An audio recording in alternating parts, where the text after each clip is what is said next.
Hola, ¿qué tal? Soy el profesor Roberto Joel Tirado Reyes y en este video tutorial voy a presentar el tema marco teórico, conceptual, referencial, antecedentes científicos y revisión bibliográfica. Los puntos que vamos a estar abordando en este video tutorial: el número 1, introducción; 2, sustento teórico; 3, revisión de la literatura; fuentes de información, el 3.1; 4, importancia de la teoría; 5, funciones del marco; 6, el marco según enfoques; 7, sugerencias para la construcción de la prosa o la narrativa del apartado marco teórico y referencial. La competencia que se espera de los participantes del curso al finalizar del video es que describan y comprendan los criterios básicos para la construcción del marco teórico y los apliquen en la narrativa o la prosa. Bien, pues entonces entremos en materia analizando algunos conceptos de qué es el marco teórico, analizando algunos supuestos de algunos investigadores. De acuerdo con Imenda, el marco teórico no es otra cosa que un conjunto de conceptos o proposiciones y argumentos que están interconectados y que presentan un punto de vista sistemático sobre algún fenómeno en específico. De acuerdo con Sampieri, el marco consiste en sustentar teóricamente el estudio y una vez que ya se ha planteado el problema de investigación, esto implica que se redacte el contenido hilando párrafos y citando apropiadamente las referencias. Para Supo, es un soporte conceptual debidamente referenciado que alude a fuentes de información aceptadas para cada disciplina y que pueden incluir leyes, reglamentos, protocolos. Y para Burns, es una base teórica abstracta de un estudio que permite al investigador unir los resultados al cuerpo de conocimiento de la enfermería. Es una teoría comprobada que ha sido desarrollada por la enfermería u otras disciplinas de las ciencias de la salud o del área social. En síntesis, entonces, podemos decir que el marco teórico no es otra cosa que un conjunto de conceptos, proposiciones, argumentos que están interconectados y que se deben de redactar de tal forma pues que se deban de citar y que su redacción tenga un hilo argumental y que al mismo tiempo esto se considera un soporte para el estudio porque alude a diferentes fuentes de información aceptadas de acuerdo a la disciplina que está desarrollando el trabajo de investigación y que puede incluir leyes, reglamentos y finalmente podemos decir pues que permite al investigador unir los resultados a un cuerpo de conocimientos. Eso sería en síntesis lo que es el marco teórico, pero sigamos avanzando.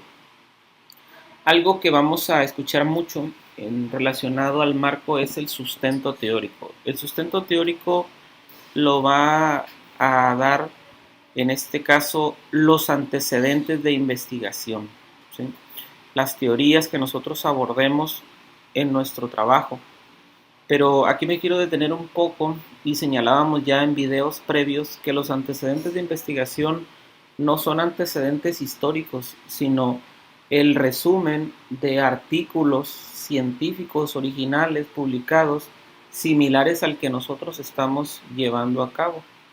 Por eso entonces la construcción del sustento teórico implica la adopción de una teoría. De hecho es el producto de la revisión de la literatura y se basa en la integración de la información recopilada. Tanto es así que la expresión etimológica o la raíz etimológica de teórico significa observar, ser espectador, y para poder observar y ser espectador, bueno, pues se tiene que tener una fuente de inspiración. En este caso será la literatura, misma literatura que en este caso pues tendremos que revisar, pero hay que tomar en cuenta también que en ese proceso de revisión de la literatura pues puede haber muchas fuentes de información confiables y no confiables, y en ese caso pues la revisión de la literatura es un proceso que tiene como propósito el detectar y consultar, así como obtener las referencias bibliográficas y otros materiales útiles para el desarrollo del trabajo de investigación.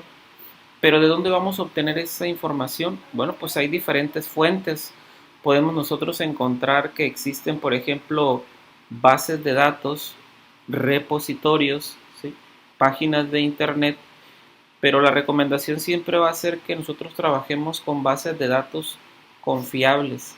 Y una de las bases de datos más utilizadas es el Google académico, pero también pueden acceder el sustentante a Redalix, Scielo, Dialnet, ¿sí?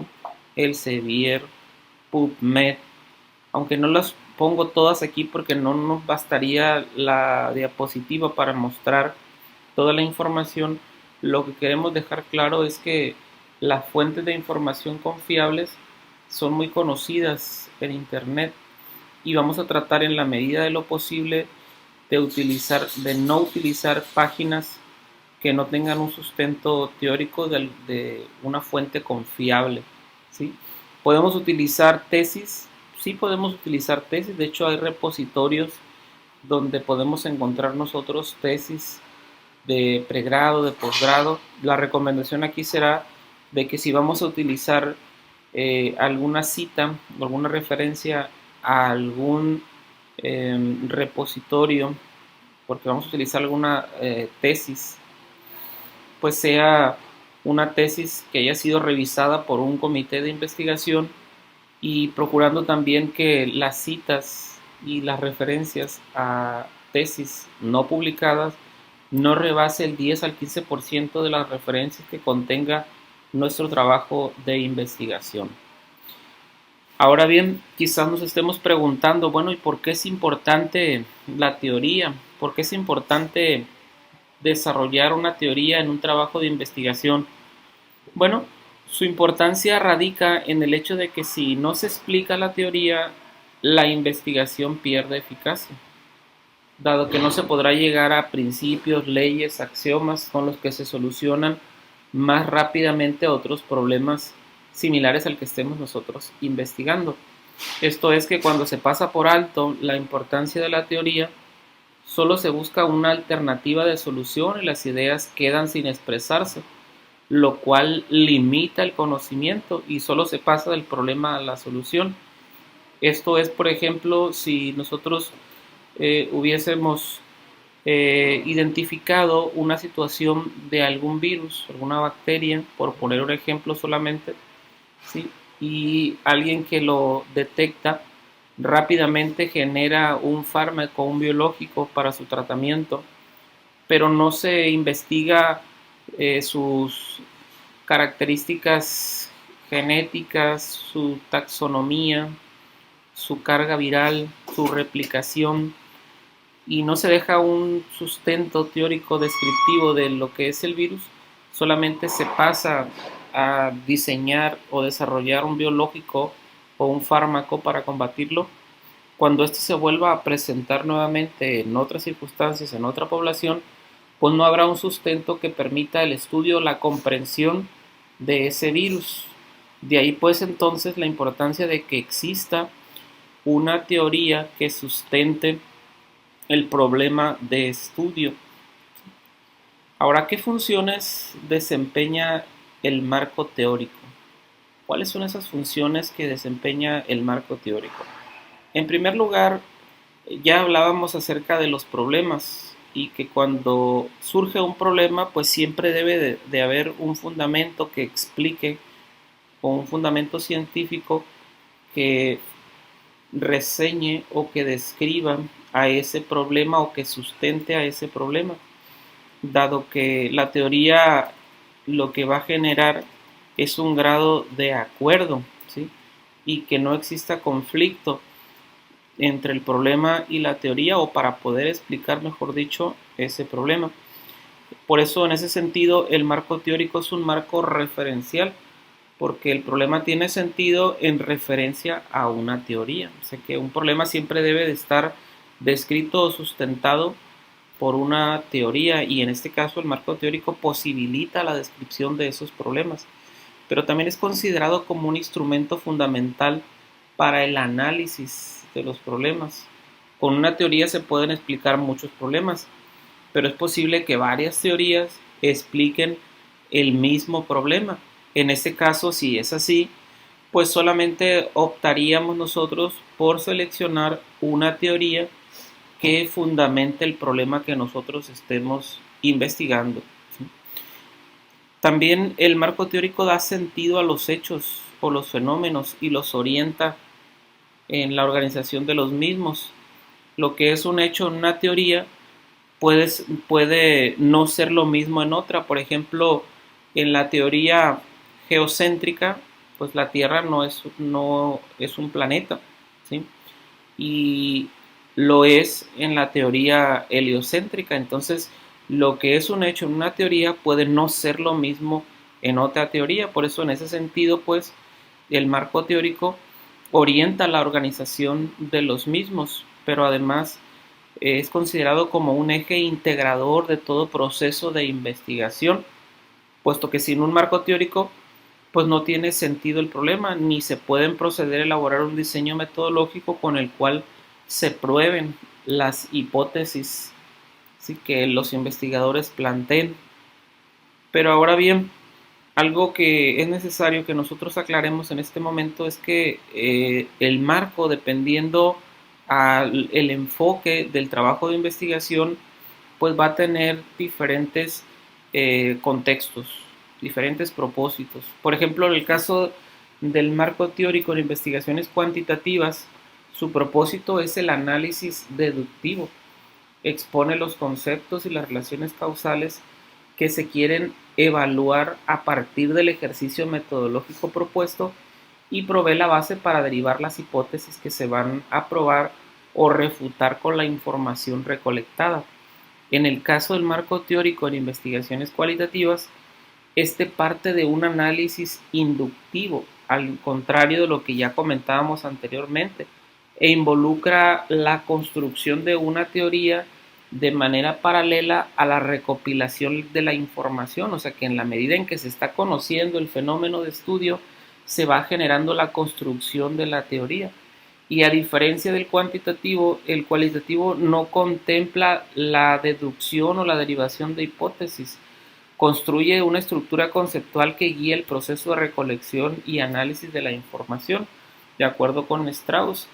Sin embargo, esta estructura es un conjunto de microteorías o de microconstrucciones teóricas que elabora el investigador a partir de conceptos previos recopilados desde una o varias teorías. Bien, pues hasta aquí entonces hemos analizado lo que es el marco teórico, su importancia, la importancia de la teoría, qué funciones desempeña el marco teórico. Pasemos ahora a la parte dinámica y entonces, ¿cómo es que vamos a construir nosotros el marco teórico en nuestro trabajo de investigación? Bueno, a continuación presento algunas sugerencias para la construcción de la narrativa o la prosa del marco teórico. En primer lugar, ya señalábamos en otros videos tutoriales que la redacción debe de ser en el orden de las variables principales de estudio, como se expresaron en el título, ¿sí? O sea que si mi trabajo de investigación es obesidad y autoestima en estudiantes, pues yo tendré primero que redactar si se trata del marco conceptual, los conceptos primero relacionados a la obesidad, y una vez que agote esos conceptos, tendré que abordar mi segunda variable, que es el autoestima. Es necesario utilizar palabras de enlace entre los párrafos, utilizar la paráfrasis y evitar en la medida de lo posible las citas textuales, construir párrafos de 10 a 12 líneas. Es necesario que no olvidemos citar cada párrafo. Seguramente estamos pensando cuántas cuartillas debería tener el marco teórico.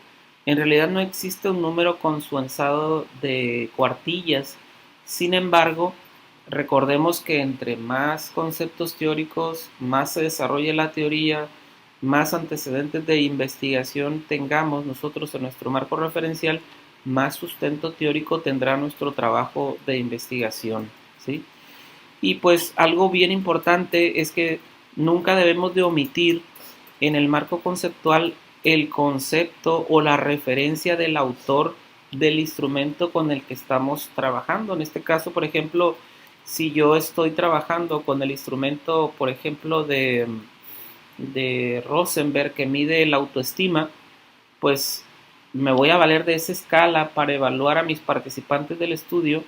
En mi marco conceptual, yo tendré que definir cómo define el autor, ¿sí?, el autoestima, puesto que estoy utilizando su instrumento, y en ocasiones eso es algo que siempre pasamos por alto cuando se es novato en los trabajos de investigación, ¿sí?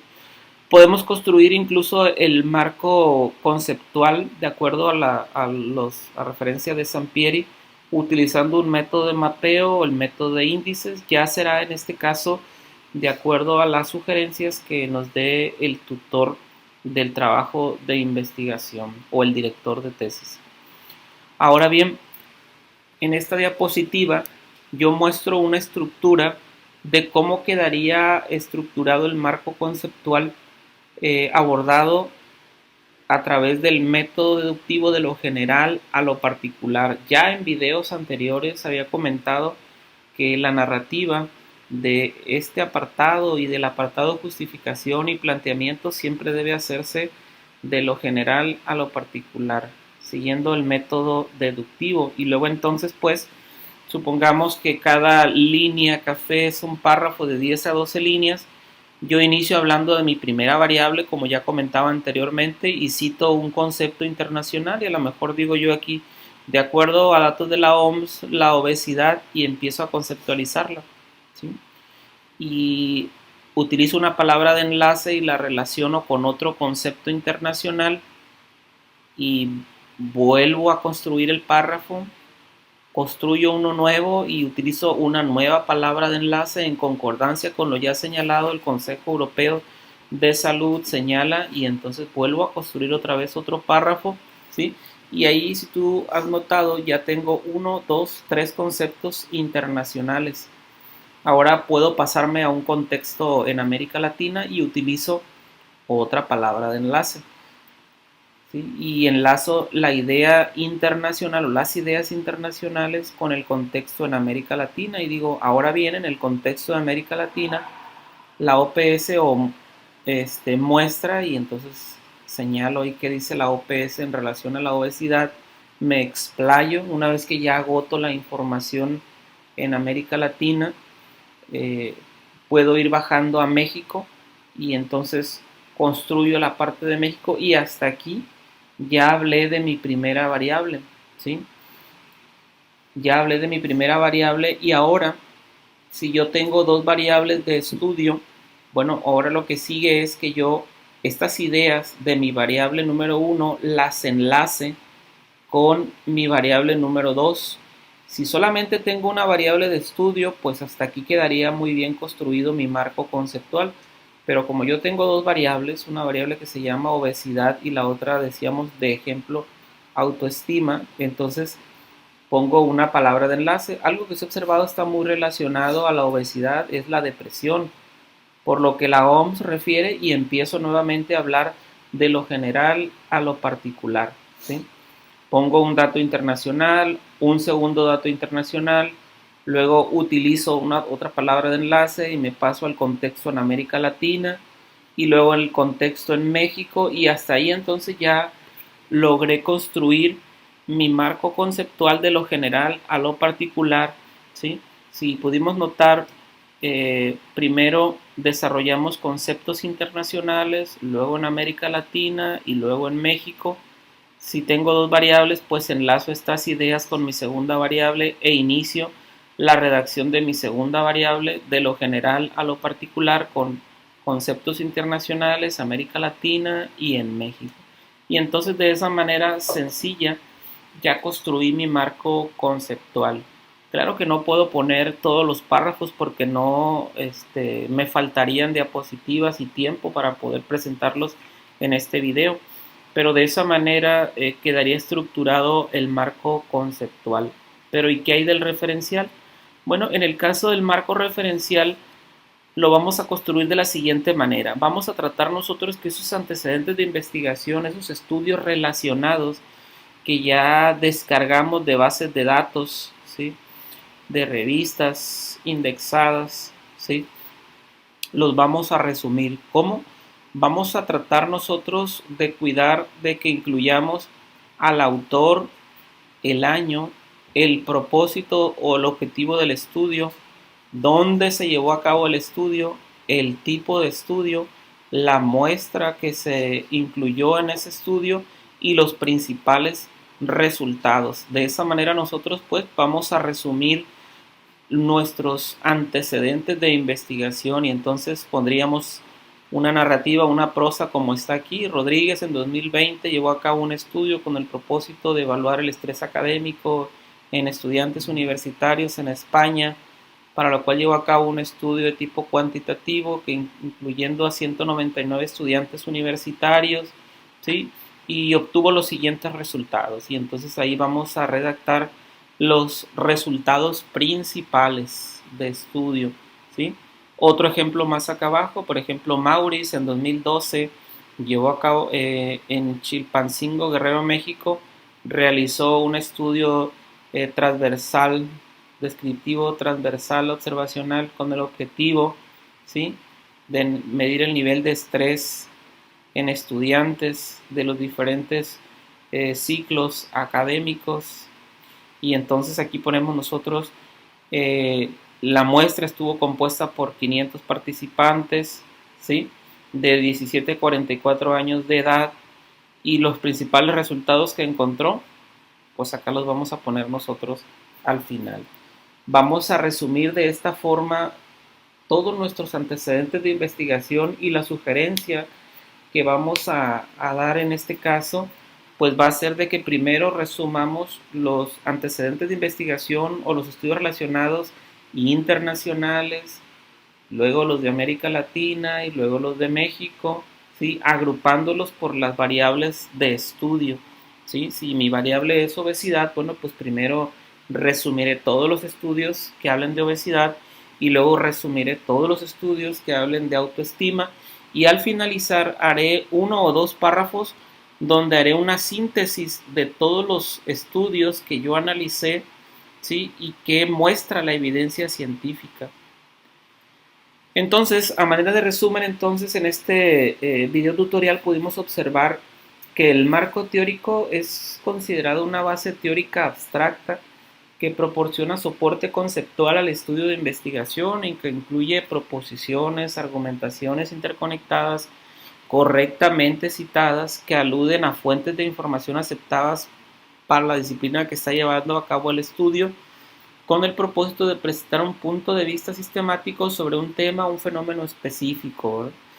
Y que el sustento teórico es el análisis de la literatura existente y construcción del marco teórico, y que puede haber diferentes tipos de marcos de acuerdo a los enfoques, que es el cualitativo y el cuantitativo, y que la revisión de la literatura siempre la debemos de hacer en bases de datos confiables, y comentábamos el caso de Google Académico, Redalyc, Cielo, Dialnet o algunos repositorios institucionales. Habrá más bases de datos, PubMed, Elsevier, Scopus, claro que sí, no las comentamos porque a veces no hay tanto espacio en las diapositivas, y que también pues el marco cumple ciertas funciones. Por ejemplo, posibilita describir los problemas en un instrumento fundamental para el análisis de los problemas.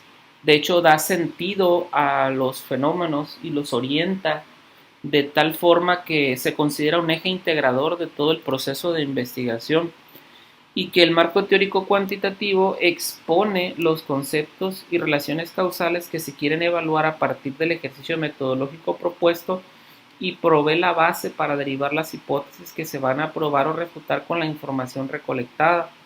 Y que el marco cualitativo, el marco teórico cualitativo, parte de un análisis inductivo e involucra la construcción de la teoría de manera paralela a la recopilación de la información.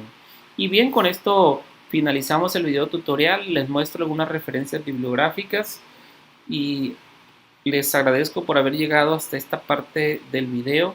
No nos despedimos, vamos a seguir en contacto en el siguiente video tutorial, y por su atención, muchas gracias.